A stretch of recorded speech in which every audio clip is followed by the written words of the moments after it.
If you would want to go big on a new show in 2024, how would you do that? Oh man, that is... Launching is a lot harder now than it was when I started. The boss of YouTube says he loves audio-only podcasts. There has to be more opportunity for a business, not quite how-to podcast, but a business guidance podcast. Maybe the YouTube Music app will become the go-to on Android because there still really isn't an obvious one. If you enable it, you have that additional tab, you will get pushed on YouTube Music. And if you have the video that comes with it, you will get even pushed more because... Running an agency was really bad for me. It left me with nothing left at the end of the day. So that's one of the reasons I started the podcast. The podcasting has enabled me to move into a media space you can sell sponsorship on that creates kind of like a virtuous circle between the three parties. I wouldn't run a podcast if someone wasn't willing to sponsor it because the sponsorship angle was always the aim with the podcast. If you're not putting the effort into finding the right guests, then that's not going to... Chloe, first of all, welcome and thank you for coming on the Podcast Gurus podcast. I actually do not even know where to start. You've done so much. But let's start with the podcast then. So, what's your podcast story, Chloe, especially with 9 years of podcasting so far? Yeah, so I have 2 active shows and then other less active shows. So let's just talk about the 2 active ones, I think. If you're in podcasting for 9 years, you always end up with more than one show. They kind of duplicate, but don't duplicate. Anyway, so the first podcast I started is still the big one. It's still the one I'm probably best known for. It's called eCommerce MasterPlan. It's all about sharing the stories of e-commerce founders in order to help e-commerce marketers and e-commerce business owners to do a better job of making the decisions they have to make their business better. So it's a pretty standard expert or experienced person getting interviewed and sharing their story, business style podcast thing. So quite a tried and tested format. Started it in 2015 because I was having lots of conversations with retailers that were off the record that I wanted other retailers to hear. So I was like, oh, that's an interesting idea. Well, how cool would it be if these were on the record, but how do I do that? And at the same time, I was doing a speaker series with a guy who kept talking about podcasts. So I was like, tell me more about podcasts. And that led to kind of like a 6 to 9 month launch plan. And then we launched, and 9 years later, we're just about to hit episode 500, which is bizarre, but very cool, but still very bizarre. And then the second one I launched in 2020, but was planning from 2019. So it wasn't purely a pandemic reaction. It wasn't entirely a pandemic reaction, which was, I realised there were an awful lot of great supplier side people who talked a really good game, but I couldn't have them on my podcast because the promise to the audience was a different retailer every week. So if you suddenly fill it with people who run marketing agencies, you're not really delivering on the promise. So I had this idea for a second show, and that was called Keep Optimising, and that launched in mid-2020. And each month we do a different marketing topic, and each week I interview a different expert. So yeah, two shows, both with a very similar audience, but with very different content. So, I understand. Let's not mix the message here.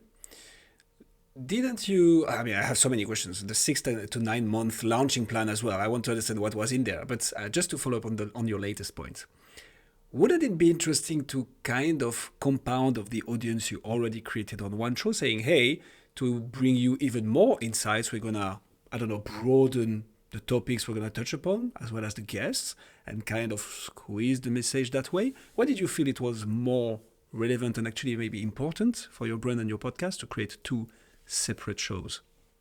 It made sense in my head to have them as 2 separate identities, and it was also a financial decision because at the time I had run out of advertising space in the first podcast and had people who wanted to advertise, and I had no more space for them to advertise. So I thought there's clearly appetite for advertising in the e-commerce podcast space. Let's create a second show and see who we can sell that show to. And I actually sold the first 6 months of advertising before the show had a logo. So it was clearly a good decision. So it was both the need for a different type of guest and a different type of content, but also a different. I had I had more demand for sponsorship than I had space for sponsors. So the easiest way to fix that was kind of a podcast. I do look at it and go, if we had but one show with 2 episodes a week, would it be bigger? Would it be doing better? But I'm not sure. I don't know. It might be better, but we'd probably make less money off it. So it's a very tricky one. It's a good question. I've been asked the question before, and I mull it often, and I'm still not sure what the correct answer is. So I guess I'll kind of stick with what I've got. No, that's a very good one. How does the conversation go with a potential sponsor who says, "Hey, Chloe, I'm super interested into advertising on your show, the one with 300 episodes live, which you probably have built an audience for already and so on." And then you're like, "Oh, but wait a minute, I'm going to launch another one. Don't you want to sponsor that new one that doesn't even have a logo yet?" How do you negotiate sponsorship contracts in such a... I'm not the person to ask that question. I literally sent an email to an existing sponsor and went, "Hey, I'm launching a new podcast about this. Are you interested in sponsoring it?" They went, "Yeah, how much?" And then we went, "Done." So I think... Best negotiation. Yeah, there wasn't really any negotiation at all. I was just in the lucky position that I'd like to say I realised that their strategy was sponsor anything that moves. I suspected it might be, and I was proven to be correct on the basis they then sponsored it for, it was either 2.5 or 1.5 years, which was a very nice situation to be in. So if they sponsor everything that moves, please put us in touch. They don't anymore, I'm afraid. I know. Should. But there we go. Yeah. It was a good time, but I realised it was a good time, so plotted the cash flow accordingly. But yeah, it was I can't. So I'm of no use to anyone who wants to negotiate that with someone at all. No, but I like that. So it was motivated by, hey, let's segregate kind of the content strategies with 2 shows, but there was also a well thought business model behind it, meaning, hey, we don't want to saturate one show with sponsors and because another person could have said, "But Chloe, just put 2 ads and 2 mid rolls and 2 post rolls on your existing show," but then you kind of saturate and lose the trust of the audience. And instead, let's create another podcast that will bring a different type of value, potentially to a different type of avatar, but could still be very interesting. Talk to me about the 6 to 9 month launch, because one of the things that, maybe to add a bit of spice to that question, one of the things that a lot of guests on this podcast say, and we say ourselves, is the barrier to entry to podcast is so low. You can literally record with your iPhone, or any phone, actually. You don't have to go to Apple. Apple is good. You see what I mean. But so 6 to 9 months, how come? It was partly because I wanted to go big from day one. So I wanted to do a proper full-on launch strategy, which back then was very different to what it would be today. Or a lot of it was quite different to what it would be today. The other thing was I wanted to clear enough of my time so as I could do it properly. Because at the time I had a marketing agency as well as the media business that is the business behind the eCommerce MasterPlan podcast. So I was writing books, I was running training courses, I was running a marketing agency with a team of either 5 or 6 people at the time. So I knew I couldn't just become a great podcaster or an adequate podcaster by finding an hour a week. I had to do the whole piece. And at the time, we didn't have the cash to hire an agency to do the marketing and everything for me. I hired a few freelancers to do specific bits of it, but I needed to have the time to do the bulk of the workload behind it. So it was partly about plotting a brilliant launch, finding guests, working out all the ins and outs of it all, and recording a load of episodes before we went live. But it was also about making sure there was the space in my diary to commit to this weekly show for the foreseeable future, which has turned into 9 years. And it took a while to clear enough space in my diary and delegate enough other things and kill off other things to make that happen. So that's why so long. Makes sense. So I like that sentence. I wanted to go big. If you would want to go big on a new show in 2024, How would you do that? Oh man, that is so. But I mentioned I've written books before. I wrote 5 books on e-commerce, and for about the last 6 or 7 years, I've been banned from writing any more books. I have about 20 ideas for another book. I'm not allowed to write another one because the business model does not stack up. It would be a bad use of my time, so I'm banned. I've reached the point now where I'm almost banned from creating a new podcast, and I have about 3 or 4 really solid ideas for new podcasts, but I think the reason I'm kind of semi-banned from creating them is because I think launching is a lot harder now than it was when I started. A lot harder than it was in 2020, how to launch it. So there's that. There's the space is a lot more crowded, and that I would need it to make money from day one. And there's not that large an appetite that I'm seeing on the sponsorship side in my industry at the moment that it would be worth having a third podcast. It wouldn't give me the income boost I'm looking for. What things are moving to in my space is now that it's more kind of pay to be a guest is where the growth is. And I'm still not sure I want to play in that space. So I'm not quite sure I'm yet willing to be monetized by someone paying to come on and say what they want, rather than me saying our content is agnostic. Personal hang-ups. I mean, it's pointless, and I'm slowly coming to terms with it, and I'm hoping I will by the end of the year, because I've got a stonking idea for a pay-to-play podcast. I just can't quite bring myself to do it. But that doesn't answer your original question. How would I launch a podcast now if I was going to do it? I would still do the whole launch team structure, so get a load of people agreeing to help you on day one by listening, by subscribing, by reviewing. I'm sure we could debate whether those things are worthwhile anymore till the cows come home, but all of that, I get very focused on getting the keywords right from day one. So the first few episodes, but probably the selection would be keyword driven as much as anything else. There would be a really attractive podcast website from day one. Great artwork from day one, great audio quality from day one, great sponsors from day one for the positioning of that. And then probably have to get to grips with YouTube podcasts. I don't think a launch strategy would be sensible. I know it's at the very beginning of that journey, but I was watching some of their launch video stuff this morning, and that's something I need to get to grips with very quickly. So I think that would come into it. And some kind of ad spend, but I'm still not sure where the ad spend sits well in podcasting. I've still not quite worked that. Oh, and then a whole load of reaching out on other shows and cross promotion with other shows and all that kind of stuff. So I think it would probably be, you could 3x the time, effort, energy, money and brain power that went into my launch strategy in 2015 to what I would do in 2024, which is why I haven't yet launched the third. If that makes sense. 100%. Yeah. Oh, so much to unpack here. Yeah, again. sorry. No, on the contrary, Chloe, you're giving me golden nuggets here. You're giving us golden nuggets. Why do you think getting loads of reviews, ratings, people to listen eventually till the end, even if they put the volume at 0, wouldn't help anymore?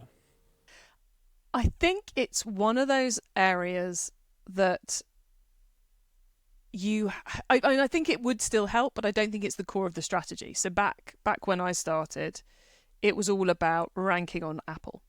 Spotify didn't even exist in the podcasting space then. Neither did Google Podcasts.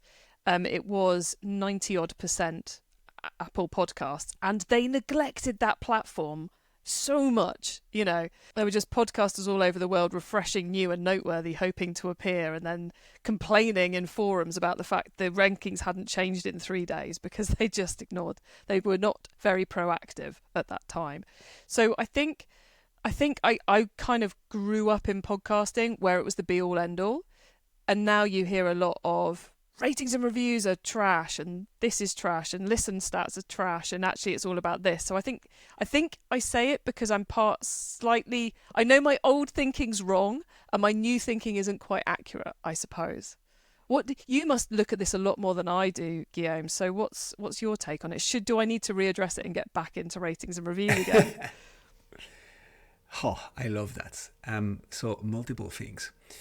most of the platforms that will rank a podcast, I'm thinking Listen Notes, I'm thinking Chartable, I'm thinking many other platforms that will kind of try and give a guess at how well a podcast is doing, because all in all, it's only guessing from those platforms. That's what we need to bear in mind. The only thing that is certain is the charts, Apple Podcast charts and Spotify charts. I'm naming only those two because in any case, 60% of people listening to podcasts are doing it on either of those platforms, and then it's scattered around like embedded web players or very, very small percentage of market share platforms and so on and so forth. So Apple Podcasts and Spotify are the main ones. Did Spotify catch up with Apple Podcasts like crazy over the last few years? 100%. They are basically now at par in the marketplace. I would say ratings are still valuable, especially on Apple Podcast, because most of those platforms that I was referring to, Listen Notes, Chartable, and so on, will base themselves on Apple Podcasts because of the review system, because of the rating system, because of the exchange of data that is more easily done with Apple Podcasts. Spotify doesn't share anything. And by the way, Apple Podcasts and Spotify account for listens / downloads / return rates differently, so it's super hard to get a kind of uniformed and standard basically in the industry. But yeah, I would say reviews, ratings are still good, if not to boost your content. If not to boost your content for anybody discovering and finding out about your podcast. That's good social proof. So reviews and ratings are still worthwhile in that sense. Now, have we witnessed lots of podcasters just paying for ratings and reviews to boost that social proof? Yes. So it has to be taken with a pinch of salt. It's super hard to navigate. But our best metric so far is indeed going a bit beyond just Apple Podcasts and Spotify. Is like, how big is the community of that specific podcast host on different social media platforms? Because you can bet that if the podcast is valuable and worthy, people will try and find out more about that host on different social media platforms. And this is where you will see lots of follows, lots of engagements on the post as well. This is super important. So I'd say to judge a podcast quality now, you need to have a bit of a more holistic approach indeed. And YouTube, you named it, Chloe. And I want to get there, but I want to get your take first on it. Why do you think it's important to go on YouTube podcast? Oh, well, on video podcast on YouTube, however you want to phrase it. Well, both my shows are audio only and do not have video components. So far, I'm looking at YouTube podcasts in its audio only scenario, which I think I saw in an email this week that the boss of YouTube says he loves audio only podcasts. So they're not, and the videos I've seen suggest they're not trying to force us to move over to a video format. Whether that's temporary or not, we shall see. But I've been exploring it, and I'm at the beginning of exploring it from a audio podcast scenario, and it strikes me that there's some opportunity there.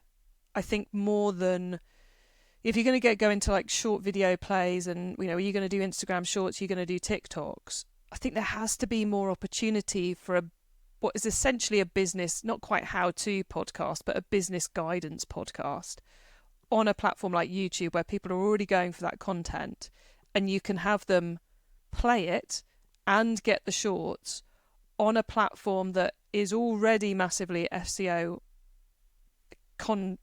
aware of SEO because it's made by Google, where they've got where they are very good at players. And let's face it, there is not, yes, Spotify arguably is the player for Android land, but it's a paid platform, arguably, whereas YouTube feels like less of a paid platform. So maybe the YouTube Music app will become the go-to on Android, because there still really isn't an obvious one, arguably. And then you've also got the fact that those podcast videos with a card image or whatever that you're putting onto YouTube, they're also appearing on the Google search results. So there's so many angles to it. It's something which I've had one of the spitting it out onto YouTube tools doing that job for me for the last few years. But I'm now very much of the thought that this is something I need to start taking seriously. So over the summer, it's going to be one of my projects is to properly optimize the podcast on YouTube and optimize the rest of what we're doing around the podcast to be promoting the fact that we are committed to the YouTube experience too. So I think there's a lot of legs there. I think it's one I'll be taking. Well, I'm going to be taking seriously this summer, and I hope it pays off. I love the thought process. So to maybe add a bit of our insight, which is not the absolute truth, but what we see in the industry.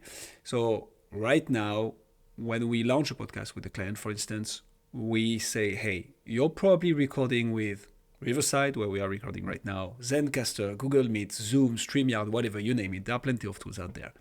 No matter where you're recording, if you're remote, you probably have the opportunity to do it with video without any additional efforts. So do and upload it on YouTube. Because Google is phasing out Google Podcasts, right? To double down on YouTube Music, the app, and YouTube with the video podcast format. You might have seen, Chloe, that you can now display the video of your podcast on Spotify as well. So platforms have understood that video is just amazing at retaining attention, which is what those platforms want to do. The longer you stay on their website, the happier you are. And the longer the content creators make their audience stay on their website, the happier they are with the content creators. So we're like, since it's very low additional efforts, just put the video, even if it's very low level of editing, just do it. But then you enable so many things indeed. You enable short form content extraction, so you can market and advertise your podcast even more easily, and you can tap into a whole new audience. YouTube is the most visited website in the world. Behind Google, obviously, but Google equals YouTube. So yes, I think it's not a must have, because I like the low barrier to entry of the podcast format, which often means, hey, you don't have to bother with video, nice angle, nice camera, nice lighting, nice background. But if you can, you should definitely consider doing video.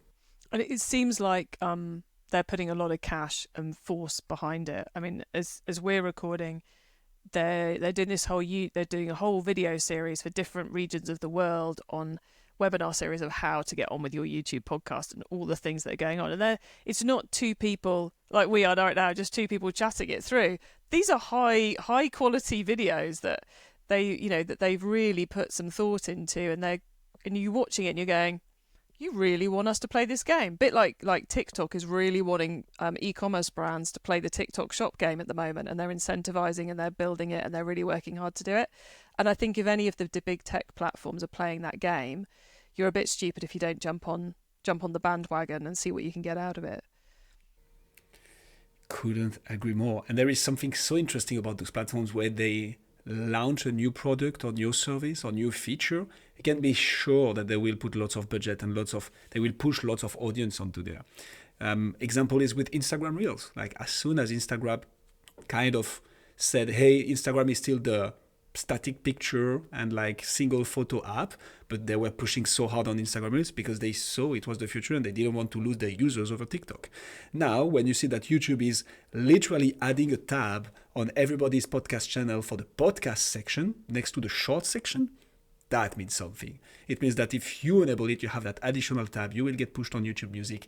And if you have the video that comes with it, you will get even pushed more, because whatever the statement is right now, I don't believe in it for the long term, for sure. And you mentioned it, Chloe.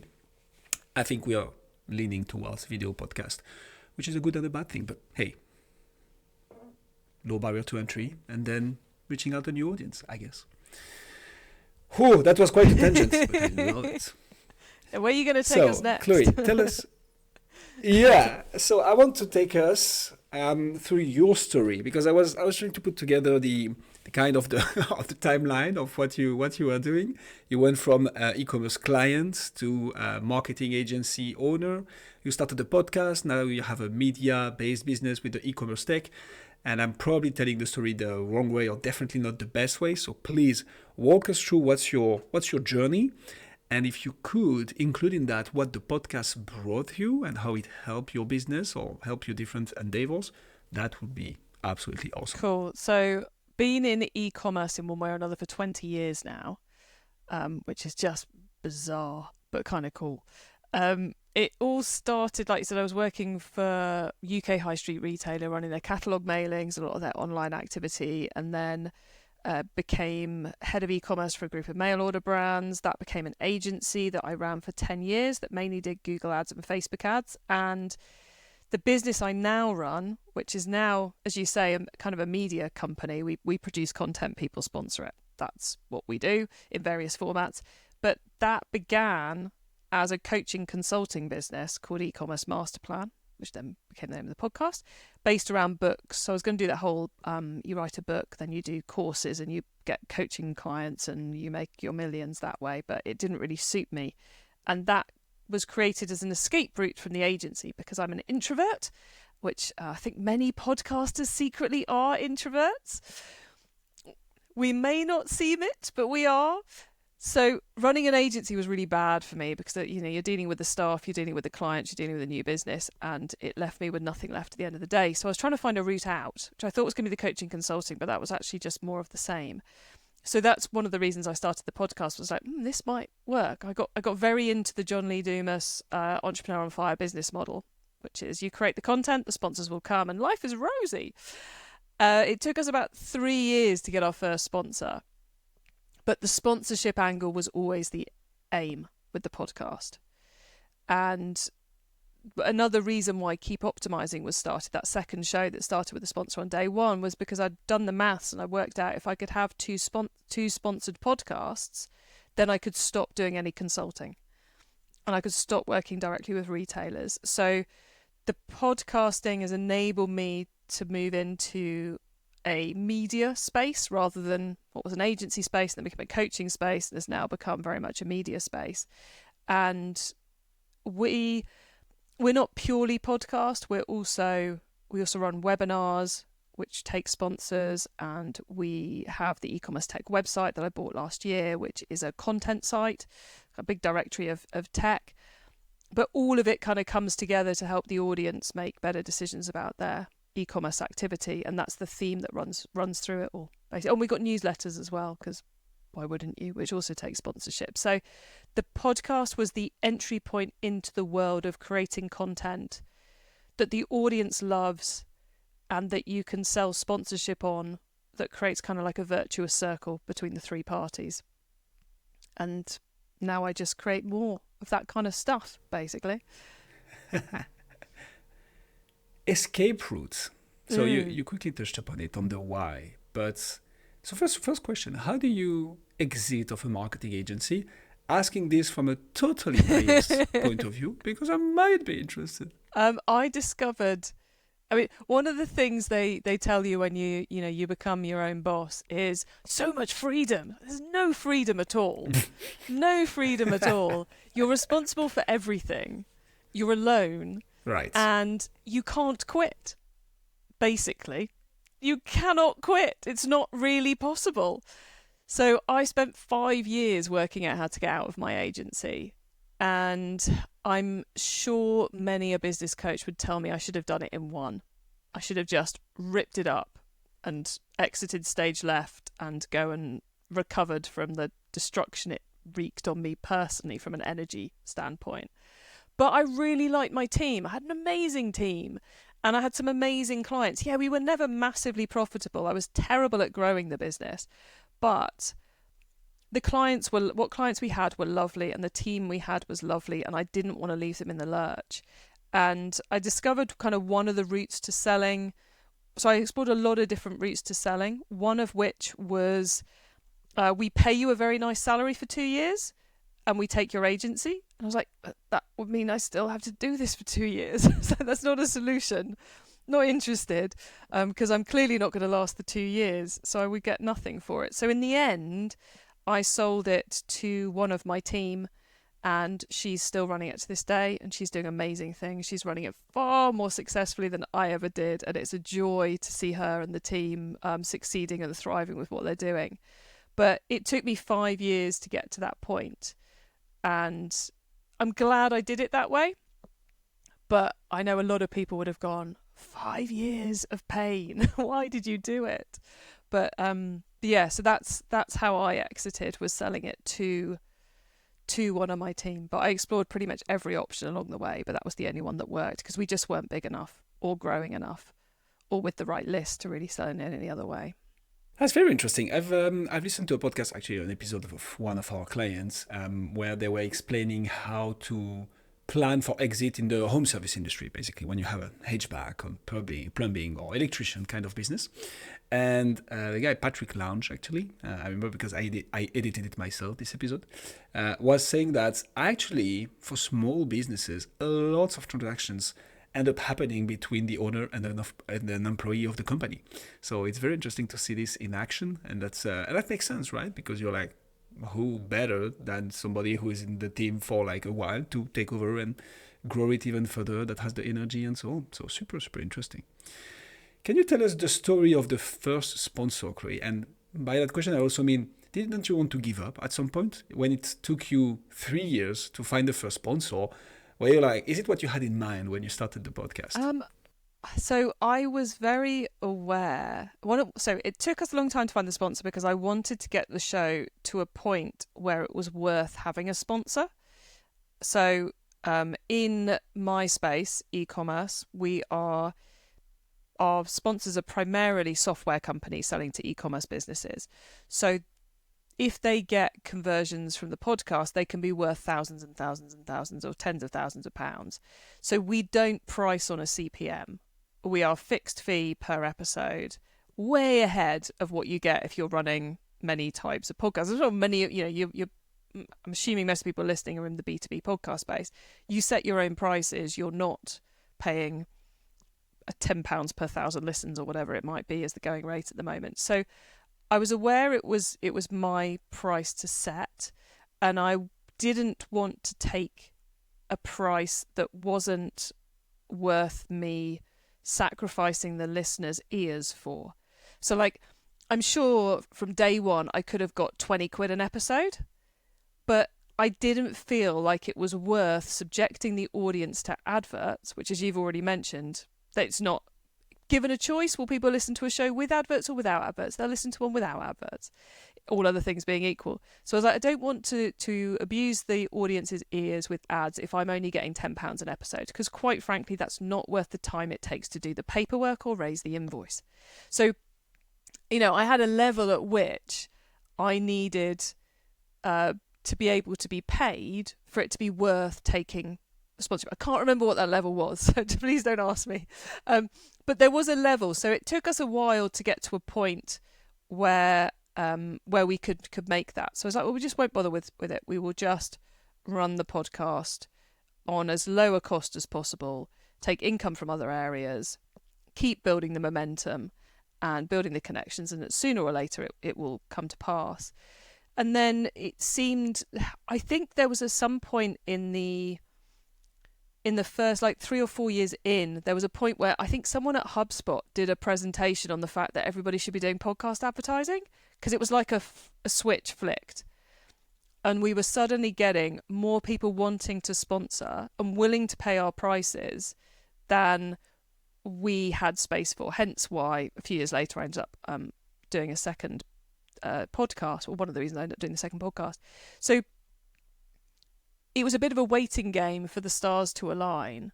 And now in the space, we're at a point where the podcast sponsorship buyers have become more savvy. So it's more a case of waiting till you find the right there was definitely a time period in my space where it was like, if you've got a marketing strategy in SaaS and, in tech, and you haven't done any podcast advertising, you should have budget for podcast advertising. And nobody really knew what they were doing, but they were all spending money on podcast advertising because somebody had told them they had to.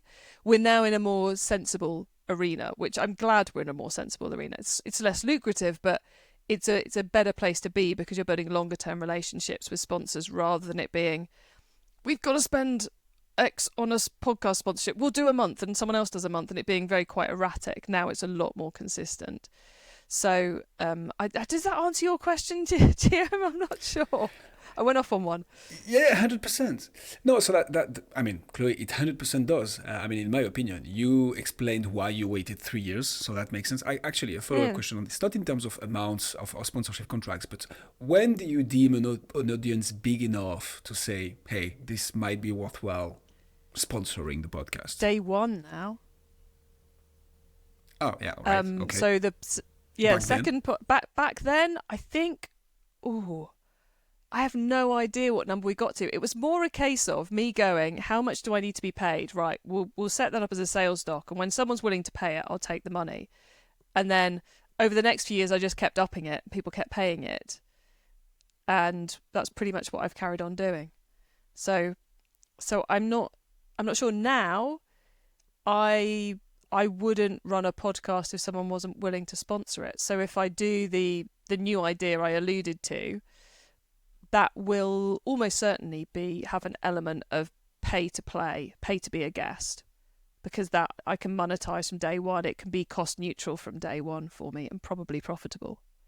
Very interesting. So you'd be going into this paid to play model if it was on another show. Yeah. But right now on your 2 podcasts, not that keen. No, we won't. I don't think we'll do it on either of those, because I know we could make a load of money, but we wouldn't, the quality would go down and then the audience would go down. And I think we're in a much more competitive space now where the content quality, for what I'm trying to do, which is grow a big audience in order to sell sponsorship, content quality is super important. But the show I've got in my head would be a separate show. It would probably be a video show, and it would be tech people talking about their tech, which just massively lends itself to pay to play, but is still hugely valuable to the audience as well. So it's a bit of it's ticking all the boxes. So once I've got the bandwidth, but it will exist. The biggest question I've got is whether I'm the host or whether I find someone else to be the host, because there comes a point at which there's only so many podcast interviews you can do in a year. 100%. That's so interesting. So I think it comes down to the goodwill of the audience, kind of to summarize what we explained here. It's like, let's not consume the goodwill of the audience by just having a sponsor that wouldn't make up for even the price of the episode, let alone the time investment from the host. But it's also like, what's a sponsor I can bring on the show that will, yes, if you had to choose between a podcast that has sponsors and one that doesn't, you'd rather go with the one that doesn't. But if you go with one, you might as well want to hear something targeted, relevant, that could actually bring value. And the pay-to-play is indeed an interesting avenue. Actually, back to Entrepreneurs on Fire, John Lee Dumas, which we had on the show. I was doing the research, and now he's getting, I think it's $3,500 per guest, and he does 1 guest per day. So it goes to amount that can be, back to the profitability thing that you mentioned, Chloe. It can go quite high. He has one of the biggest podcasts in entrepreneurship out there. But that's definitely a profitable route if people want to take that way. What would be your advice to podcasters, Chloe? What have you learned throughout those 9 years of podcasting that you would say, hey, that's the thing that people need to bear in mind, or hey, if you're starting a podcast, think about this? Audio quality and guest quality. I think that's what my shows live or die on, and I don't always get it right, but they are essential. So audio quality is a hygiene factor. You know, someone is not going to listen if you've got sirens in the background or if you've got scratchy audio or whatever else. And there are weeks where everybody I interview, and sometimes I'm doing maybe 5, 6, 7, 8 interviews a week because we tend to batch them at times. And it feels like every single one starts with 5 minutes of, can you go into another room? Have you got any headphones? We can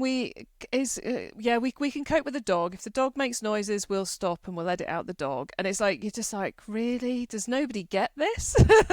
So we and there are people I'll say, we can't record like this. If you want to be on the show, we're going to have to redo it. We're going to have to book another slot, which is really, really annoying. But what you have to do. So audio quality, super important.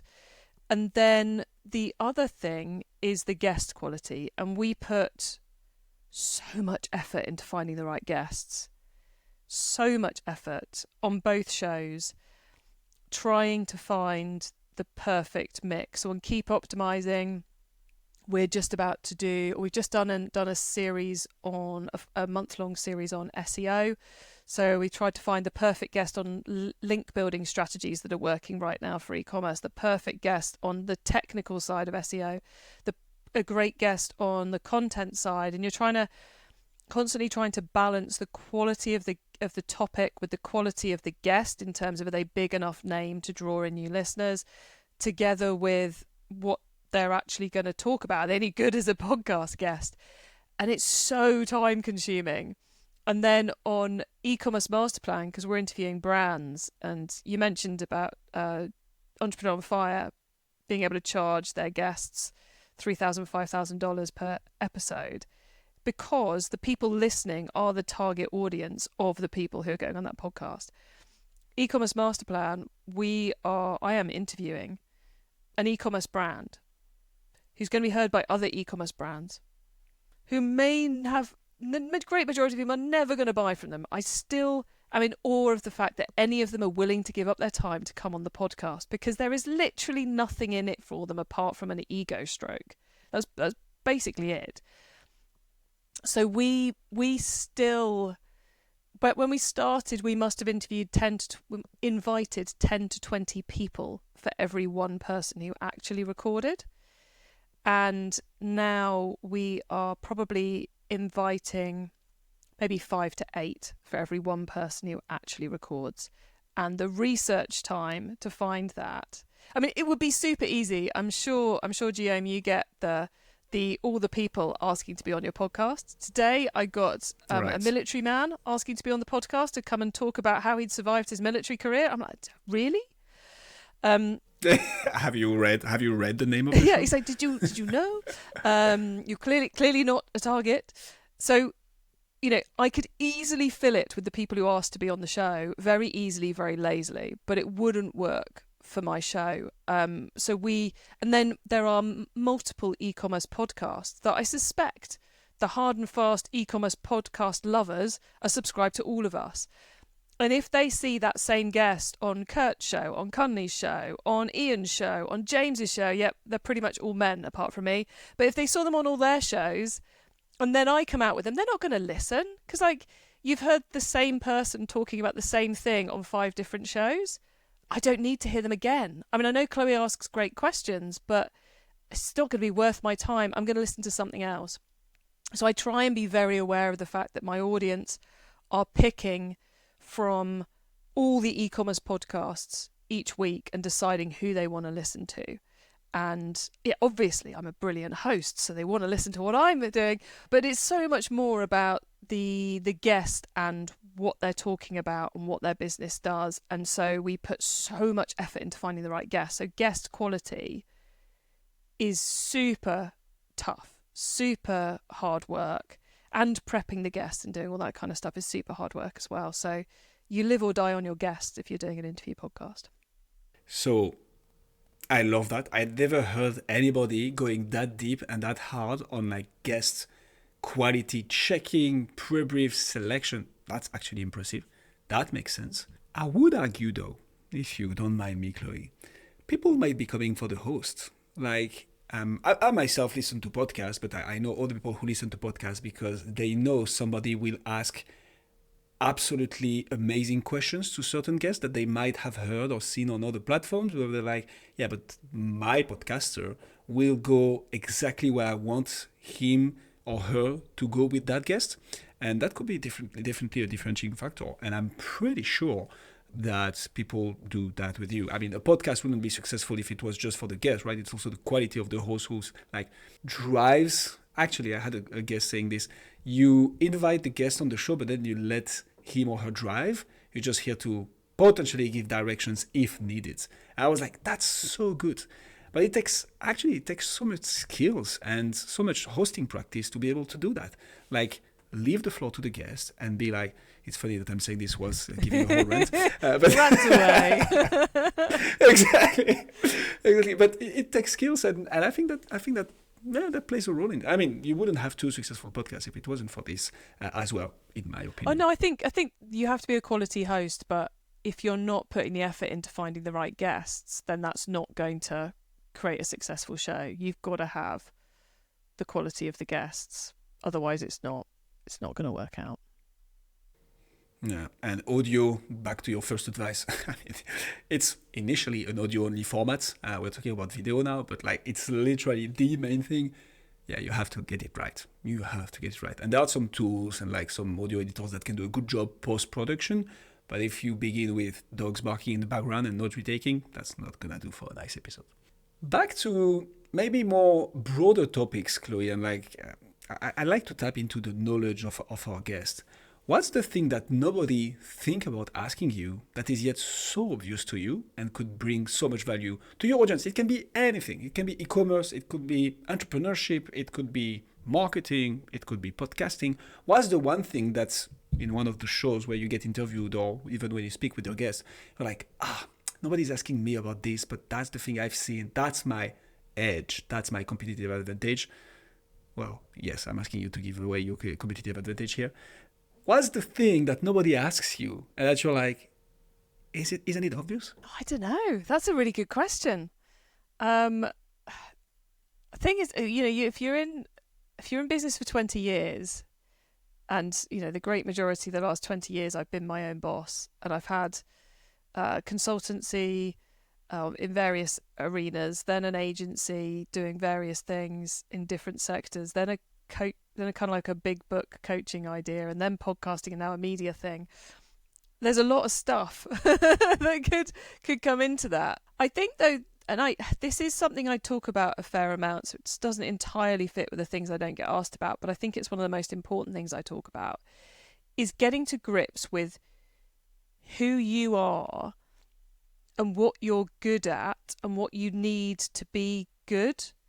So I mentioned earlier when I was running the agency, I realised that I was an introvert and that was not compatible with being an agency owner. So I had to find the way out. And ever since then, my objective has been to try and work out how I can have fun and make money, which boils down to how can I have enough energy left at the end of the day and make money, basically. So trying to understand how I function as a being, rather than I'm good at asking questions. I mean, that's one of the reasons I do podcasting, one of the reasons I host a lot of panels for people, panel webinars and panel events and things. But it's not just skill set. It's also, aptitude's not quite the right word, but it's what you are best suited to doing. It kind of comes back down to personality profiling and that kind of stuff. When are you in flow? What works for you and what really doesn't, and how do you therefore manage it? And sometimes that means being a bit harsh on yourself, like going, right, you are not doing this, or you are, you need to switch off, or you need to do this, otherwise you won't have enough for tomorrow, and all that pacing kind of thing comes into it. So I think that doesn't entirely answer your question, but it's something which something I don't think I talk about enough, but there's probably people listening going, oh God, she's on about that again. I love it. What's your favorite Amazon Prime show, Chloe? Because apparently you can recommend me the best shows. That's still up on one of my photos. At the moment, I am very into The Boys, and I've just watched the whole Gen V series last week, which is just... watching Gen V made me want to go back and watch the rest of The Boys, because I can't remember how bad... I know it had gone awfully badly wrong at the end of the last series, but I'm just like... That is some quality TV. I mean, sick and wrong on so many levels, but really good TV. So yeah, I'd recommend that. But yeah, I haven't watched it. I definitely will. Have you seen The Boys, but not Gen V? I've seen The Boys. Now, I don't want to spoil for the people listening to us who haven't, but I think I've watched season 1 to 3, but I didn't even hear about Gen V. I wonder if it arrived in France yet. I don't know. Well, maybe that's Gen why. V Yeah, definitely going to go for it. It happens after the last series of The Boys, and it's going into the university, Godolphin, I think it's Godolphin University, and meeting the trainee future 7, and it's really wrong. Nice. Like visually wrong, morally wrong. There's scenes you just go, whoa, you went there. It remains truly, truly brilliant. Yeah, big fan of that. I think we need this nowadays. Yeah. So I'll definitely give it a go. It's super very, cool. very good telly. Here we go. Maybe back to podcast then. That's the question we ask every guest, Chloe, towards the end of our interviews is, what are 3 podcasts that you would recommend our audience? It can be anything. It can be linked to e-commerce. It can be linked to B2B. It can be linked to Amazon Prime series. Anything. But of course, you can name your own shows in that case, although they will for sure be in the show notes as well. Okay, so I am shockingly bad at being a fan of specific shows. Let's put it out there. Partly because I don't have a commute. I think if I had a commute, I would do it. My commute is a 4-minute walk. So I don't have a lot of space for listening to podcasts. So when I do listen to podcasts, I am super zoned in on what I choose to listen to. I am going, right, this is my problem at the moment. I know I'm doing a long drive next week, so I've got time to listen to probably 5 or 6 episodes, and I need to swat up on Webflow SEO. That's what I've got to do at the moment. I'm like, right, I'm going to find 4 or 5 or maybe 6, so I have some space to skip, brilliant, what look like they're going to be brilliant episodes on Webflow SEO, and that's what I'm going to listen to next week. So I'm very much like a targeted spearfisher going in and picking individual episodes to listen to, and then then the rest of my podcasting time is catching up on what the competition are doing or listening to things that I'm particularly impressed by, to try and work out what they're doing and how I could do it. So I don't have a specific shows that I can name, but I highly recommend working out what your challenge is and going find a podcaster who's talking about it. That's what I'd recommend you to do as a podcast, if I'm allowed that as my cheeky answer to that one. Love it. That's great. So, I mean, if I might push the question further, then what's a podcast episode that made you think, oh wow, so much value out of this? For one of your personal challenges, for instance, do you have one in mind that you were like, hey, that one, so much worth the 45 minutes listening? Oh, God, that's tough. That is. I have to say, actually, a friend of mine, James Gerd, does a podcast that's now, he's just rebranded it. It's now called Inside Commerce. Was called Replatform. It's kind of a techie view on the e-commerce space, and it's brilliant for quickly getting up to speed on stuff you ought to know about. Shopify just did, not Spotify, Shopify just did a big update of new things and new processes, and they did an absolutely awesome episode where they went through it all. And when you're someone like me who needs to know enough to ask good questions but doesn't need to know enough to advise someone on how to build their Shopify store, content like that is gold dust. It's like 40 minutes, go for a walk, and you're like, okay, I'm not going to look like I'm out of depth if someone asks me about this. I know enough. I know I've built the grounding on this. So that was a particularly good one recently. I love those kind of shows that are like, I really ought to know about this. Oh, brilliant. So-and-so's covered it. I'll go and do that. So yeah, that would be one I keep an eye on. Here we go, ladies and gentlemen. We have Inside Commerce or Inside e-commerce. I exist in an industry where we pick stupid words for things, and there's currently a movement away from the stupid word e-commerce to the word commerce. I don't know why we're dropping the E, but everybody is fashionable. So yeah. Yeah, why not? Have to be innovative in the space, I guess. No idea. I'm not there at all. So James Heard, and I think I'm still getting the naming wrong of the podcast. Inside Commerce by James Gerd, Gurd. But I may have got it wrong because he's just rebranded it. So Gurd. He was relaunching the website last week. We'll find it out. I want to put it in the show notes as a recommendation. That's why I'm a bit sticking to the... So Inside Commerce. Yeah, I will find it. Okay. And send you the... Inside Commerce. Got it. E-commerce strategy, CX and technology podcast with Paul Rogers. That's the one. And James Gerd. That's right. Here we go. Yeah. That's going to go in the show notes. Wow, Chloe, it was absolutely amazing. Thank you so much for coming on Podcast Gurus. My pleasure. Thank you so much for inviting me.